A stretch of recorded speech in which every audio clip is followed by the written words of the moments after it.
At the intersection of the Eastern Caucasus, some of the most enigmatic traces of Turkic written and symbolic culture have endured.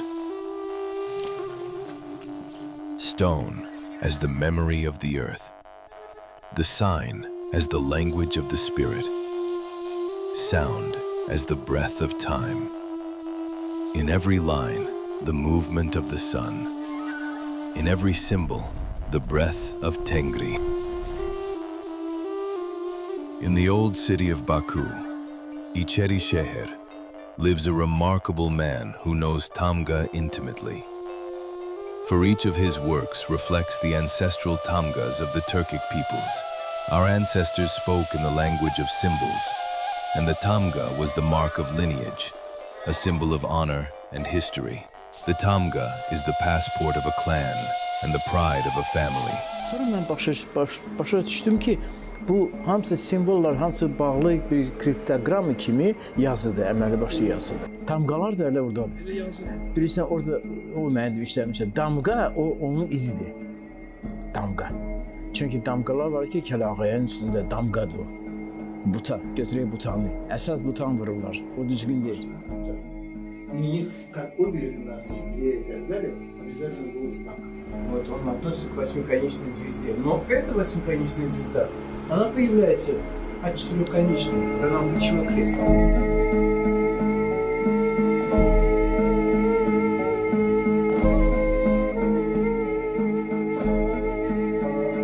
In Gobustan, on the slopes of Shamaki, and in the villages where carpets were woven and mausoleums raised for centuries, we encounter balbals, zoomorphic monuments, petroglyphs, and tamgas, marks of lineage, power, and belonging. This is a stone archive, where every rock tells of the life, faith, and music of ancient people. From here, stone, sign, and sound spread across the steppes, mountains, and seas to become ornament, tamga, and kui, instrumental opus. The territory of Gobustan covers 4,530 hectares. More than 7,000 rock carvings have been documented here, along with over 20 caves and around 40 burial mounds. In 2007, Gobustan was inscribed on the UNESCO World Heritage List. The complex includes Yazili Tepe, the largest rock formation, where the most famous compositions of rock art and ancient inscriptions are concentrated. Boyukdaş, rock faces depicting processions and ritual dances. Kiçiktaş, Çingirdag, a rock bearing archaic images associated with early nomadic culture and the symbolism of totemic animals. Здесь мы находимся на горе Бөйдаш, на верхней террасе. И если обратите внимание, здесь есть камень, на котором изображен ритуальный танец хоровод, который очень напоминает национальный танец, азербайджанский национальный танец яллы.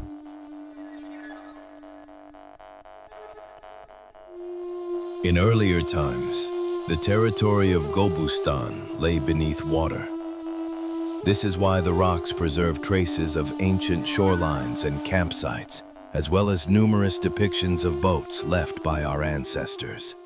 Лодки датируются археологами, значит, 7 тысячелетием до нашей эры. Это лодка, значит, с изображением солнца на носу. Самые древние лодки и самые древние наскальные изображения в Гобустане, не только в Гобустане, но и во всем мире, первобытный художник использовал естественный рельеф скалы. И к этому рельефному, значит, к этому рельефу он добавлял свои какие-то дополнения. Сейчас вот в пещере Аназага на камне 29 с северной стороны, я вам покажу, как первобытный художник использовал естественный рельеф скалы. Вот он использовал, а художник снизу провел черту. И затем вот перевязанные камыши показывает вот таким рядом. А тут изображение людей с поднятыми руками или же одной рукой, приподнятой одной рукой, показывает причаливание судов к берегу, потому что здесь несколько судов изображено, лодок камышовых. Here, on the rock of Büyüktaş, we see a shaman priest with radial lines or rays emanating from the head or hands, interpreted as light, energy, or sacred force. The gestures of raised arms and spread legs correspond to the posture of a mediator between worlds, a figure standing on the axis mundi, connecting earth, human, and sky. The shaman is also associated with solar or hunting cults. Similar images of shamans, like those in Gobustan, have been found in Japan and in the U.S. state of Utah. А также здесь в пещере Аназага есть, значит, очень интересная камера, где изображены фигуры женщин в положении беременности. Эта камера, она как бы считается скрытая от людских глаз, тайное место. И там, значит, 4 фигуры, значит, не татуированные, а одна фигура татуированная и вместе с быком изображена. Вполне возможно, эта камера в пещере Аназага служила для таких таинственных ритуалов.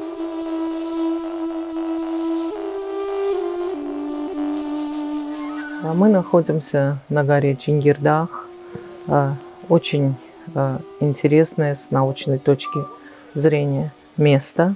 И сейчас мы находимся в укрытии. Здесь проходили одни из первых археологических раскопок. Before us are ancient petroglyphs. If you look closely, you can see the inverted silhouette of a goat. This is how ancient people depicted slain animals, as if marking the completion of a hunt. Over time, other images appeared on the same surface. Scenes of copulation, ancient erotic motifs, circular signs as solar symbols, and many other figures. It can be assumed that the goat petroglyph belongs to an earlier period, while later images were superimposed upon it, as if time itself left its traces on the stone. This is the frozen memory of the earth, where ancient hands inscribed their language, the language of stone. Мы подошли к 125-му камню Дамгалы-Даш. Если вы обратите внимание, это один из самых интересных, самых, значит, с научной точки зрения важных камней. По всей вероятности, отсюда проходили миграционные пути, кочевые племена перемещались, потому что эта дорога находилась на перепутье между горами Büyüktaş, Kiçiktaş и Cingirdah. Misal üçün ən deməli geniş yayılmış ərazilərdə damğalardan biri bu gördüyünüz damğadır. Bu damğanı demək olar ki, Abşeron yarımadasıdır, Şamaxı ərazisidir, Qobustandır, Siyəzəndir. Bu ərazilərdə hər yerdə bu damğanı görmək olur. Öz strukturasına, quruluşuna görə Noqay damğasını çox xatırladır. Yəni, bugünkü gündə, müasir dövrdə də biz internetdə açıb baxsaq, axtarışa versək, Noqay bayrağı, Noqay millətinin bayrağının üzərindəki bu damğanı görə bilərik. When you look at these petroglyphs, thousands of images scratched into smooth stone, it feels as though you can hear echoes of the ancient world. People dance, hunt, lead caravans, and worship the sun and moon. Among them are figures of musicians with prehistoric drums and flutes. It is here, according to legend, that the Gavaldashi, the singing stone, was born. When struck, it produces a clear, ringing sound, like a bronze gong. Scholars say this sound became a symbol of the musical origins of Azerbaijan. This is a natural lithophone. When touched, its surface vibrates with a tone resembling a frame drum. It is believed that this stone was used for ritual and musical purposes. In search of the ancient signs and symbols left by our ancestors, we continue our journey, passing through the town of Gobustan. Before us rises a majestic monument of the Shirvan Absheron Architectural School, the mausoleum of the Sufi Deri Baba, built in the 15th century. It seems to grow out of the rock itself, uniting the earthly and the celestial. Even here, in the portal entrance zone, a carved sign can be seen, a warrior's symbol, a reminder of spiritual strength and of the unity of knowledge and courage.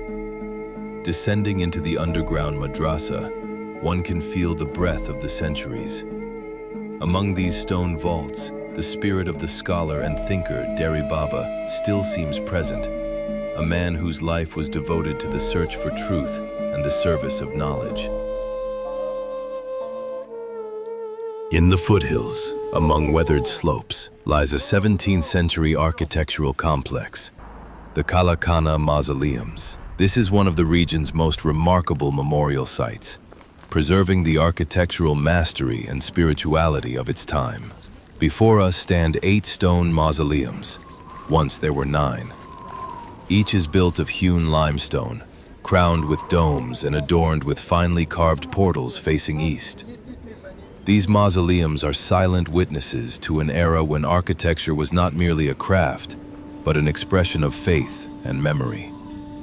In the stillness of Kalakana, one senses the breath of centuries. Here, stone speaks the language of the ancestors, and the wind passing through the opening sounds like an ancient choral hymn uniting earth and sky. Biz hal-hazırda Kalakanı türbələrinin ərazisindəyik. Kalakanı Şamaxı ərazisində bir kənddir. Burada deməli türbələr kompleksi var, 7 türbədən ibarətdir. Türbələrin bir neçəsinin üzərində qədim türk tayfa damğalarını görürük. Niyə məhz biz bu çəkilişi burada həyata keçiririk? Mən deməli nümunəvi olaraq göstərmək istəyirəm ki, türbələrin üzərindəki damğalar, yəni bir adət şəklində Qazaxıstanın Mangistau ərazisində və bir digər bölgələrində də yəni bu adət mövcuddur. Bu mövzunu açmaqda məqsəd odur ki, bəzən alimlər skeptik yanaşırlar ki, ola bilsin müasir dövrdə kimsə bu deməli işarələri təsvir edibdir bu Kalakanın ümumiyyətlə memarlıq abidələrinin üzərində. Lakin elə mən onu sübut eləmək istəyirəm ki, yəni bu təsadüfi bir şey deyil. Yəni bunu kimsə hansısa həvəskar etməyib. O aidiyyəti üzrə, yəni həmin yaşadıkları dövrdə həmin tayfaların nümayəndələri təsvir edibdir. Və digər belə bir suallar da yaranır ki, bəs bu memarlıq elementi deyil. Təbii ki, bu memarlıq elementi deyil. Bu türbəni ziyarət edən ərazidə yaşayan tayfaların tayfa işarələridir, damğalarıdır. Burada bir neçə biz deməli alim Treyarskinin Şimali Qafqaz ərazisində apardığı tədqiqatlarda göstərdiyi damğaları görürük, Oğuz damğalarını görürük. Bəzi eynilik təşkil edən, Qazaxıstan ərazisindən eynilik təşkil edən bu divarın üzərində bəzi aday damğası, kerey, sonra altın, yəni bu hamısı Qazax tayfalarıdır. Jalayir, bunların da damğalarını, daha doğrusu ona oxşar damğaları da görə bilirik.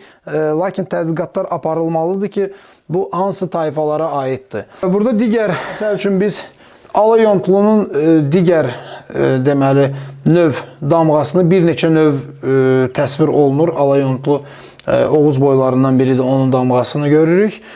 Və digər damğaları, məsəl üçün biz burada Oğuz boylarından biri olan və Xəzər dənizi ətrafında geniş yayılmış Salur tayfasının damğasını görürük.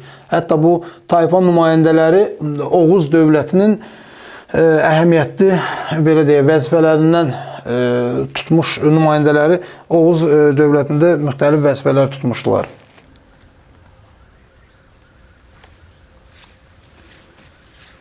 Deməli, bayaq qeyd etdiyim kimi damğaların içərisində Oğuz tayfalarına aid olan, yəni Oğuz tayfalarına aid olan damğaların eynisini biz ərazidə görə bilirik. Məsəl üçün, İğdır damğasıdır, Oğuz boyundan İğdır damğasıdır.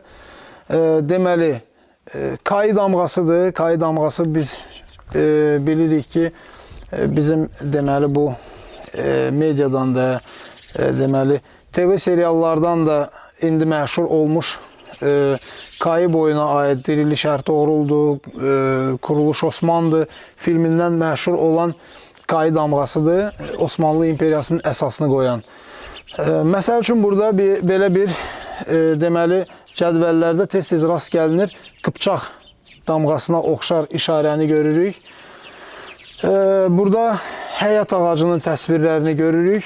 Həyat ağacının təsvirlərini. Yəni, qeyd etmək istəyirəm ki, eynilərini biz Mangistau ərazisində də görə bilərik, yəni qeyd ala bilərik. Bir də belə bir işarə, çox maraqlı bir işarədir. Bunu biz Qobustan qaya rəsmlərinin deməli, Böyük Daş qoruq ərazisində, bir də Yazılı Təpə ərazisində də bu deməli, petroqliflərin arasında bu damğanı görə bilirik. Sonra belə bir damğa var, yaparlı damğasına oxşuyur, lakin biraz fərqli quruluşa malikdir. Qazax tayfalarının içərisində də bu damğanın daşıyıcı deməli tayfaları mövcuddur. Karabakh, a land where every stone holds the breath of centuries. The poet Bakhtiyar Vahabzadeh wrote, "Karabakh is both pain and pride, a memory where every sound is the cry of stone." Karabakh is a crossroads of cultures, where many peoples have lived for centuries. Today, Karabakh is once again an open book, its pages rewritten with both pain and hope. Agdam, an ancient city on the Karabakh plain at the foot of the Karabakh range, was once a major center of crafts and trade. Today, Agdam is being restored, becoming a symbol of revival and memory, where past and future meet upon the ruins of history.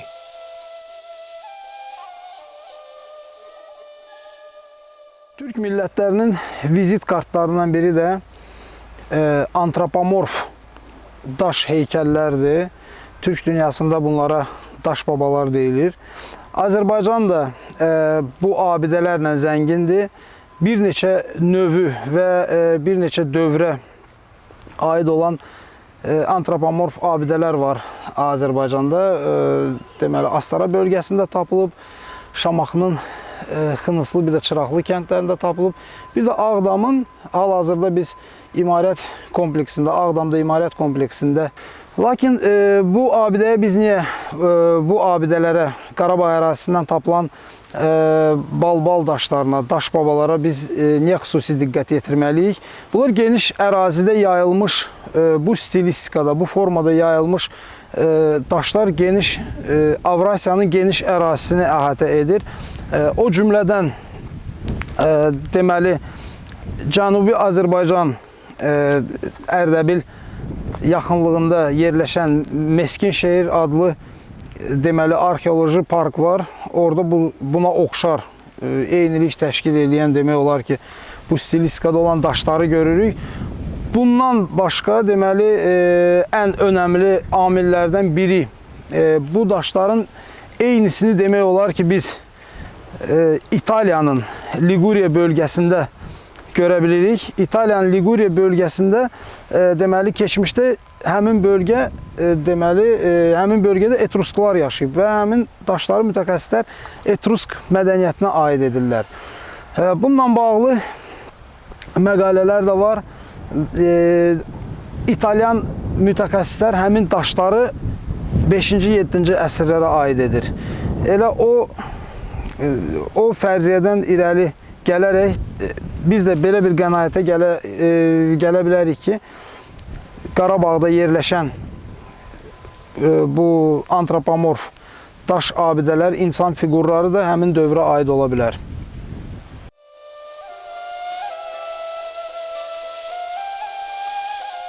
Türk mədəniyyətinin izlərini özündə daşıyan ölkələrdən biri də Azərbaycandır. Təbii ki, Azərbaycan türk dilli ölkədir. Milli Azərbaycan Tarixi Muzeyinin ekspozisiyasında gördüyünüz bu daş heykəllər və türk tarixçiləri tərəfindən, tədqiqatçılar tərəfindən Balbal adlanan bu heykəllər Şamaxı rayonunun Çıraqlı kəndi ərazisindən tapılmışdır. Onlar 1959-cu ildə Cabbar Xəllovun arxeoloji tədqiqatları nəticəsində üzə çıxarılmışdı və hazırda Milli Azərbaycan Tarixi Muzeyinin ekspozisiyasında nümayiş olunur. Ümumiyyətlə, məlumdur ki, Balballar, daş heykəllər Qaradənizin sahillərindən ta Monqolistan ərazisinə qədər türklərin yaşadığı böyük bir bozquz çöllərində, Avrasiya çöllərində geniş yayılmışdı. Təbii ki, onlar haqqında müxtəlif fikirlər səsləndirilir. Yəni, nəyə görə məsələn bu heykəllər hazırlanırdı? Əksər tədqiqatçılar bu fikri dəstəkləyirlər ki, yəni Balballar, yəni bu antropomorf fiqurlar qədim əcdadların ruhunu yaşatmaq üçün hazırlanırdı. Başqa bir versiyaya görə bu deməli fiqurlar hansı döyüşçülər döyüşdə nə qədər insan öldürürdüsə, yəni düşmən əskəri öldürürdüsə, onun sayını göstərmək üçün deməli hazırlanırdı və onlar kurqanların ətrafına düzülürdü. Yəni bu şəkildə müxtəlif versiyalar var. Təbii ki, hansı versiyanın daha doğru olmasını biz yəni araşdırmalarla müəyyən edə bilərik. On our way, we stopped to pay respects at the grave of an unknown elder known locally as Mirali. This burial site has not been studied, and its precise dating remains uncertain. We were struck by the fact that, according to ancient Turkic tradition, people came here leaving not only petroglyphs of sacred animals, but also marking their clan tamgas. This led us to consider that a dedicated expedition focused specifically on tamgas might help trace precise routes of Turkic migrations and nomadic clan movements. Biz hal-hazırda Qarabağ bölgəsindəyik. Azərbaycanın hər bir yerində olduğu kimi Qarabağ bölgəsində də türk tayfa damğalarına rast gəlmək olar. Bu Mirələm türbəsidir. 13-cü, 14-cü əsrlərə aid olan türbədir. Bunun üzərində də bir çox həm dini inanclara aid olan işarələr görürük, keçi təsvirləri görürük. Bundan əlavə ən çox diqqətimi çəkən amillərdən biri Oğuz damğalarıdır. Burada bir neçə Oğuz damğası sıralama ilə təsvir edilibdir. Deməli, Əfşar damğasıdır, Alayontlu damğasıdır, Salur damğasıdır, Yaparlıdır və bundan əlavə bir çox Qıpçaq damğalarına da rast gəlinir. Deməli, əsrin əvvəlində, 20-ci əsrin əvvəllərində Sovet alimi İvan Şıblıkin bu abidə haqqında məlumat veribdir və üzərindəki bu deməli damğaları və təsvirləri də qeyd edib və onları deməli dini inanclara aid olduğunu bildiribdir. Azərbaycanın digər bölgələri olduğu kimi Qarabağda türk yurdu olduğunun bu damğalar şahidlik edir.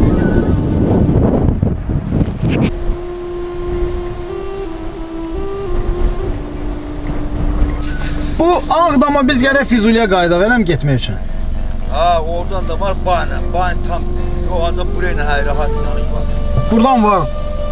Var ya o bilmiyorum. Dağlarla bir yapıyorum. Bak oradan var. Hə, o asfalt yoldur da. Buranın bir yerde postat var da. Hə, amma bura pisdir də. Yok, bura yok, bura. Allah şu zaman verir. Allah razı olsun, sağ ol.